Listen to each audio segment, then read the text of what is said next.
So about a month ago, we did a video where we asked my mom to come to Universal for the very first time. So Mom, what are you doing November 17th and 18th? Nothing that I know of. Why? Do you want to come to Universal for the first time? I would love to come to Universal for the first time. Here's the problem. When she said yes, it made us realize that now we have to plan her first visit. Okay, so when you think about your first time to the parks, what do you think about? Oh, that's a good question. I can still hear my mom scream on Gringotts because she didn't realize the drop was like an actual roller coaster. I also think about like tricking my brother into riding the Mummy. I definitely cried when I walked into Diagon Alley for the first time. The entire trip was just perfect. Perfect. That's a good way to describe what you want somebody's first trip to be to the parks. And if you look at the definition of perfect, it is having all the required or desirable elements, qualities, or characteristics as good as it can possibly be. So yeah, I want my mom's first trip to be perfect, but that begs the question, what is a perfect trip? It's gonna be different for everybody, but if we were planning somebody's perfect trip, which we are, this is how we do it. We're looking for Dave.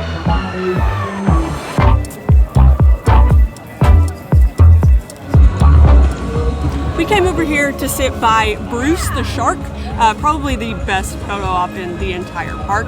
But before you can plan your first trip to Universal, you gotta do some research. You gotta know what your options even are. There are 70 plus rides and attractions at the entire Universal Orlando Resort. I'm not gonna lie, I just stopped counting when I got to 70 because that seemed like a high enough number. And sure, you've heard of the main ones like Hagrid's and Velocicoaster, but I would go as far as to say that you probably haven't heard of at least half of the attractions on that list. And what you don't want to do is get home and regret missing something that you didn't even know was an option. Hey Bruce, do you think my mother-in-law would like Velocicoaster?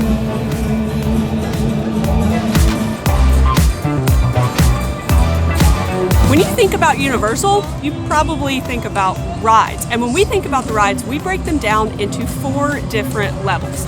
Level 1 are gonna be attractions that are accessible to just about anybody. This is gonna be E.T., Cat in the Hat, Seuss Trolley. I would take my grandma on these rides.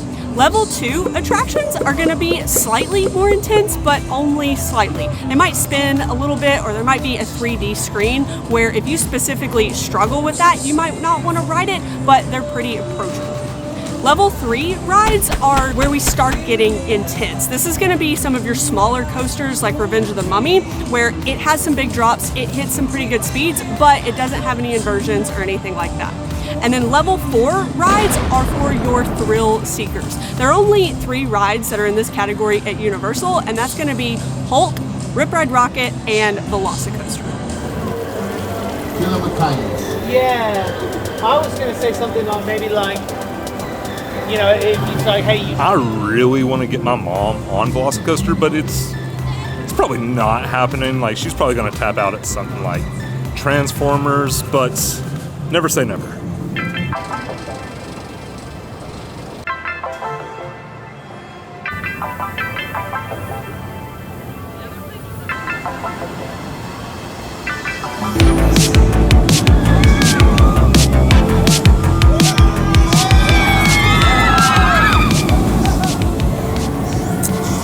Yeah, she's not riding that, but luckily there's other things she can do.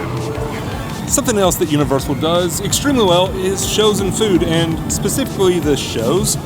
We neglected them for years. Like when we would come down here, we would just come and ride as many rides as possible.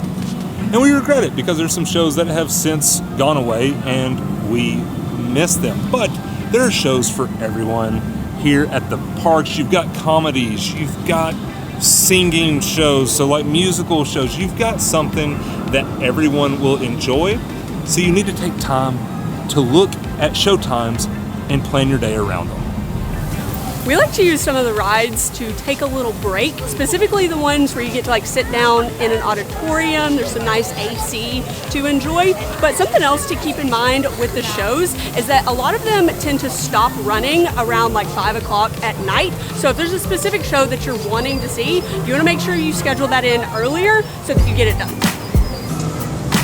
Oh, theme park food.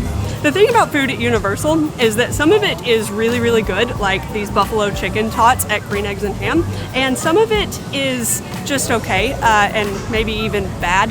The very first time that I visited Universal, I did not eat anything other than butterbeer that was memorable whatsoever. But now that we've been to the park so many times and we've tried so many things, we found the stuff that we really enjoy eating. And if we had to give you any suggestions, we would say the tots at Green Eggs and Ham here in Islands of Adventure, and then over in Universal Studios, the crepes and Minions Cafe.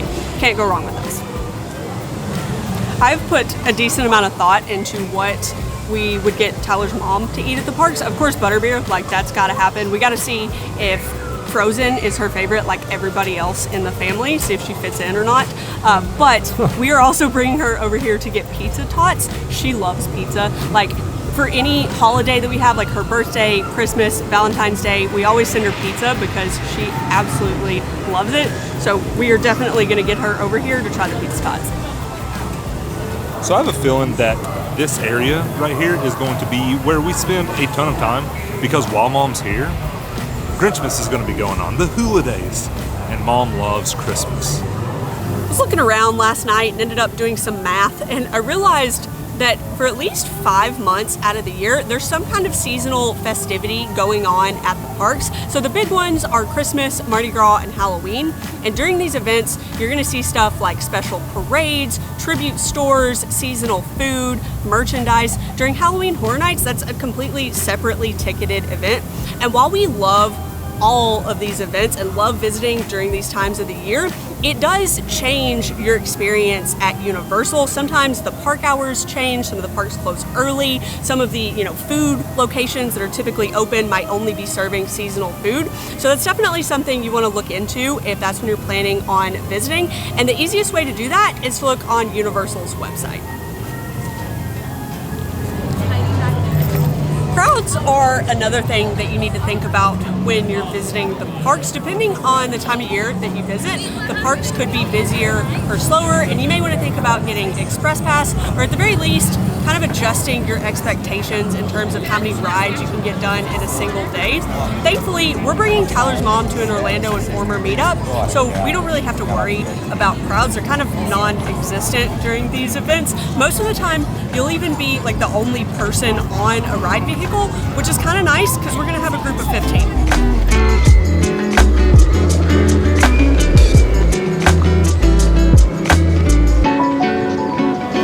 Isn't it crazy that in like 3 weeks we're going to be walking through here? It's going to be completely dark. We'll probably be just about the only people in Toon Lagoon. We'll be here with our entire family, probably munching on some French fries, maybe eating some ice cream, maybe ice cream with French fries.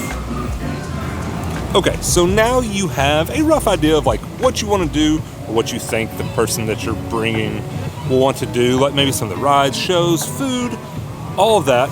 And now you want to make like an itinerary, but not really an itinerary. Like, we don't want to have a set in stone plan, but what we don't want to do is like walk an extra 10,000 steps. You don't want to go see a show that's over here and then go ride a ride that's over here, just to come back over here and see. You get it. Like, we just want to save as many steps as possible. So what we like to do at this point is everything that we've learned, all the things that we know that we're going to do, we like to put them in an order that makes sense so that it's more enjoyable for everyone. If you're visiting Universal for the first time, it could be a good idea to look at a park map while you're trying to put together your general itinerary. Thankfully, both the parks here are basically just big circles. Like, they're really easy to kind of find your way around, but when you're making your kind of general idea, it helps to know like what rides and shows are next to each other. And a big piece of advice that we like to give people is that while you're putting together this plan, you want to prioritize your must-dos. So for example, if Hagrid's is something that you would be devastated if you didn't ride it, do it first, because you never know when something is going to go down for technical difficulties or weather delays, rain, lightning, wind, all kinds of things can happen. So get those things out of the way as soon as possible. Another good example of that is park hours. Every once in a while, like once a month, you'll have one of the parks close at like 5 or 6 at night.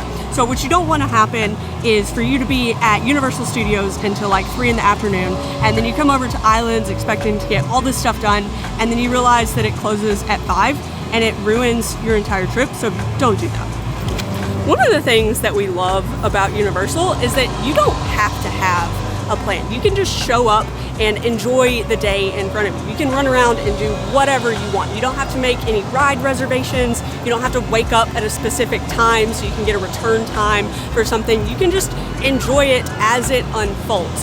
But I can understand, especially if it's your first time, why you would want to have that itinerary. I am a planner, like, to my heart. That is just who I am as a person, and I would be too anxious if I didn't have everything mapped out. It's crazy to think that in like 3 weeks, my mom will be here. So like the next time y'all see us, not the next time you see us, because there'll be like 4 videos between now and then, and you should watch all those, but the next video in this series will be my mom's first trip down here. But if you guys want to see the first part of this series, check out this video right up here, and we will see you guys in the next one. Bye.